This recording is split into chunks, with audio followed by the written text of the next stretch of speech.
Et si je te disais que, en Afrique de l'Ouest, les constitutions ne tombent jamais par hasard. Elles tombent quand un homme décide qu'il a assez attendu. Ce n'est pas la loi qui fait le pouvoir, c'est le pouvoir qui réécrit la loi.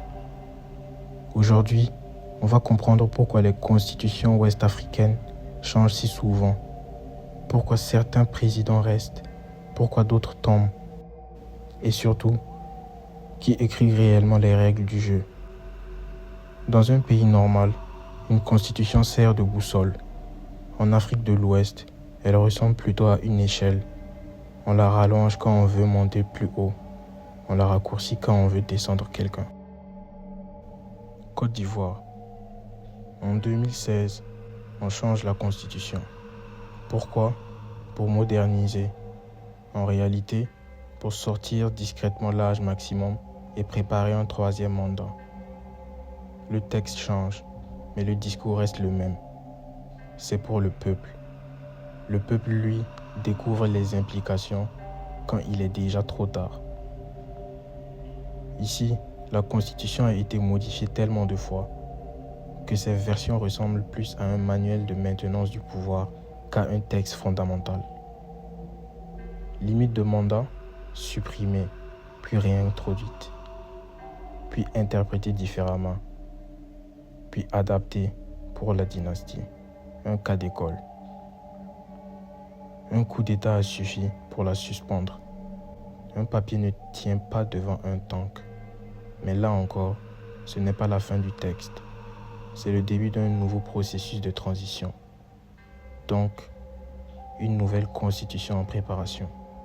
Maintenant, écoute bien. Ce n'est pas seulement les présidents qui manipulent les constitutions. Il y a 3 forces invisibles qui décident réellement. D'abord, nous avons les familles politiques. Pas les partis, non. Les familles.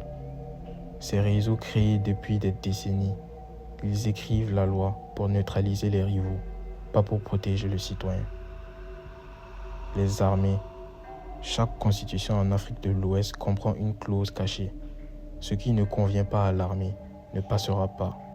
Et si ça passe, ça dure rarement longtemps. Les partenaires étrangers. Aucune constitution ne se modifie dans le vide. Les grandes puissances veulent stabilité, accès au marché, continuité des contrats. Une transition trop longue, ils appellent. Un mandat de trop, ils ferment parfois les yeux. Alors, que se passe-t-il réellement? Les constitutions ouest-africaines ne tombent pas du ciel.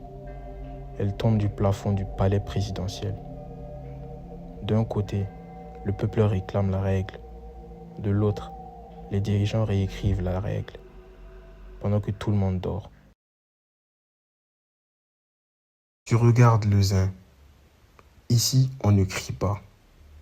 On comprend, et une fois qu'on a compris, on agit.